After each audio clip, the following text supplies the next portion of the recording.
Bien, vamos a continuar con las cápsulas del capítulo 4. En esta cápsula vamos a ver lo que, más sobre lógica combinacional, ya en este caso usando always. Aquí se define un módulo que se llama gates, ¿ya? En este módulo, que tiene entradas A y B, ambas de 4 bits, ¿ya? Y por lo tanto sus salidas son de Y1 a Y5, cada una de ellas de 4 bits. Por lo tanto, se define dentro de un always com, que serían las combinaciones que puede tener. Como eso, después de un always se ejecuta una única instrucción o sentencia, entonces con un begin end eh, se representa como si fuese una sola. Y aquí aparece que Y1 sería un AND entre A y B, Y2 sería un OR entre A y B, Y3 un XOR, un NAND y un NOR, ¿ya? Interesante que aquí hasta el momento habíamos visto asignaciones que son, llamémosla, sin bloqueo. Estas que aparecen aquí son con bloqueo. Ya vamos a explicar eso más adelante.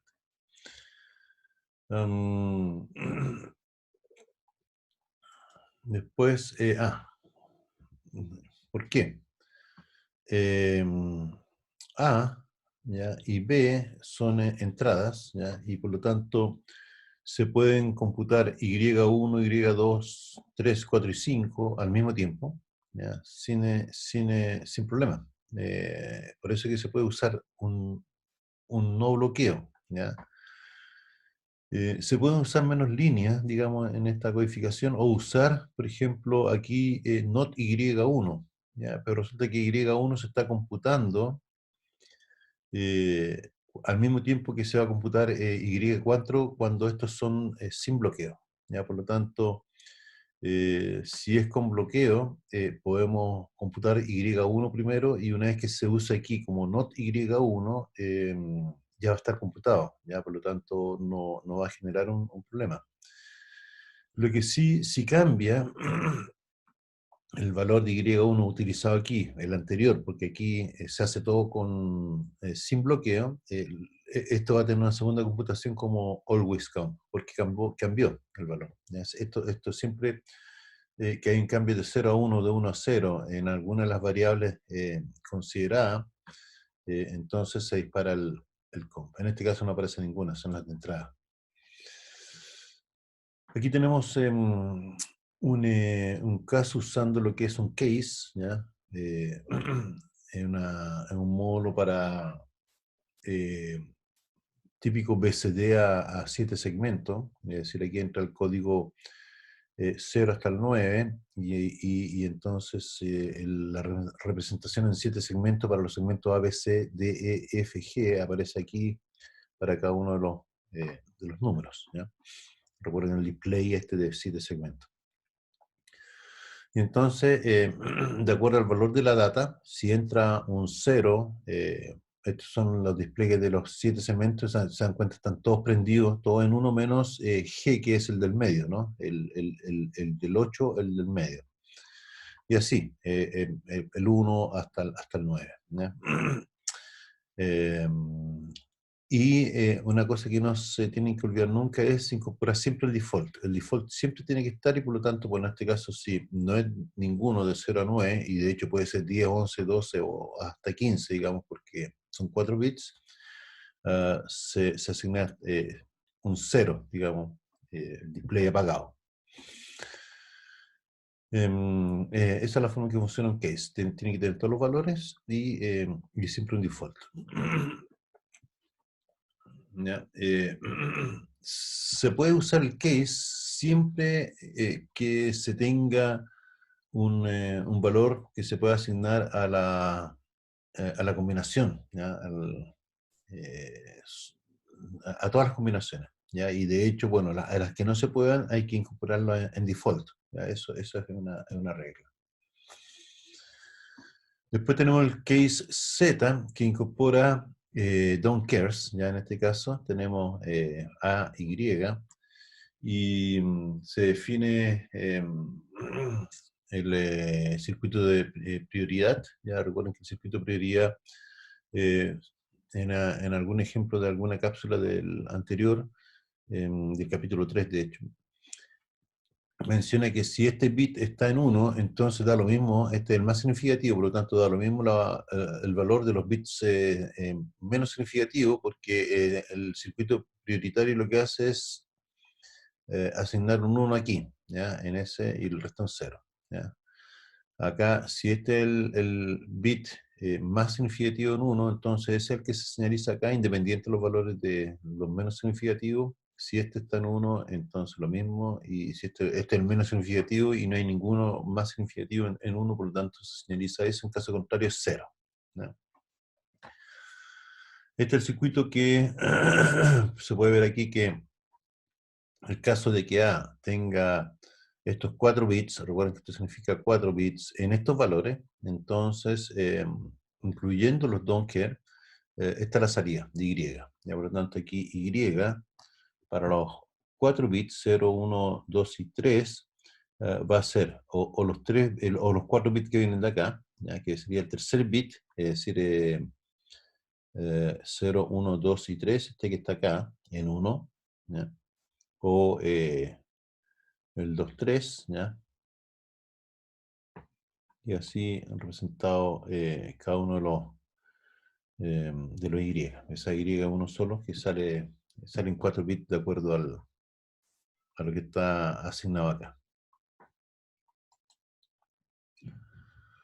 Aquí llegamos al concepto de lo que es una asignación con bloqueo o sin bloqueo. Esto es sin bloqueo. ¿Ya? Esto que veníamos usando hasta el momento, por ejemplo, habíamos definido un flip-flop. ¿Ya? Dice que siempre que se tenga una always flip-flop, ¿ya? En donde se produce una transición de 0 a 1 en el canto de subida del reloj.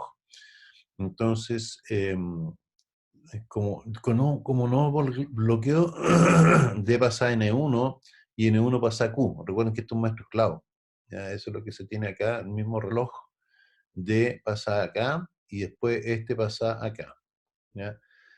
Lo interesante es que como es no bloqueo, significa que, bueno, mientras no haya un reloj que suba, ¿ya? Entonces N1 no va a pasar a Q. Primero va a pasar de D a N1 y luego va a pasar o al mismo tiempo, perdón, de N1 a Q. A diferencia de aquí que se está mostrando que hay bloqueo. ¿Y qué significa eso? Significa que esto es un sincronizador que dice, bueno, D pasa a N1, ¿ya? Primero, ¿ya? Primero, cuando se produce el flanco subido aquí. Y una vez que pasa a N1, entonces N1 pasa a Q. ¿Ya? Porque esto está bloqueado, es decir, no, mientras no tenga el valor de N1, esta sentencia no se ejecuta. Aquí se ejecuta en forma simultánea. Se computa N1 y se computa Q. ¿Ya? Esto tiene consecuencias. Si yo no coloco en la lista de los eventos que tienen que ocurrir para que, por ejemplo, si yo no coloco N1 aquí, N1 va a cambiar y cuando N1 cambia, entonces vuelve a ejecutar el always para asignar en Q el N1. ¿Ya? Em, para el caso de reevaluarlo.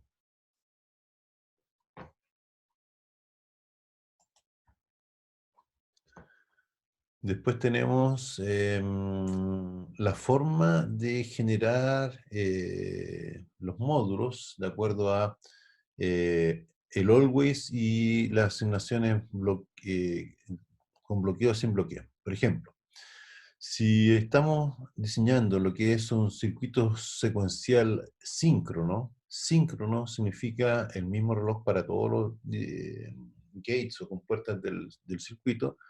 Vamos a siempre always flip-flop, indicando que con el flanco de subida del reloj vamos a producir los cambios de estado así en la máquina y vamos a usar asignaciones sin bloqueo, ¿ya? Porque así funciona un circuito secuencial síncrono.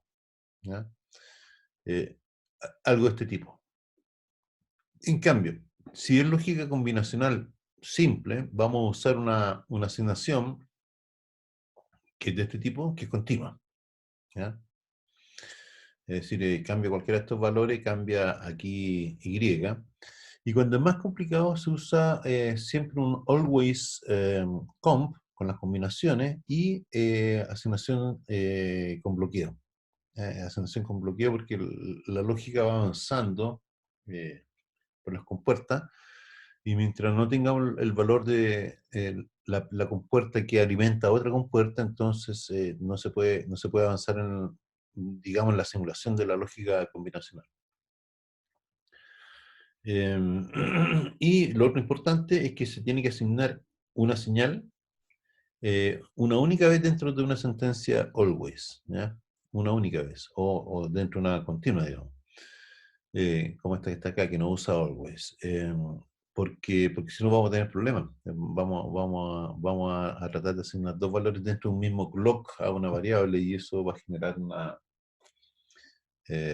inconsistencia.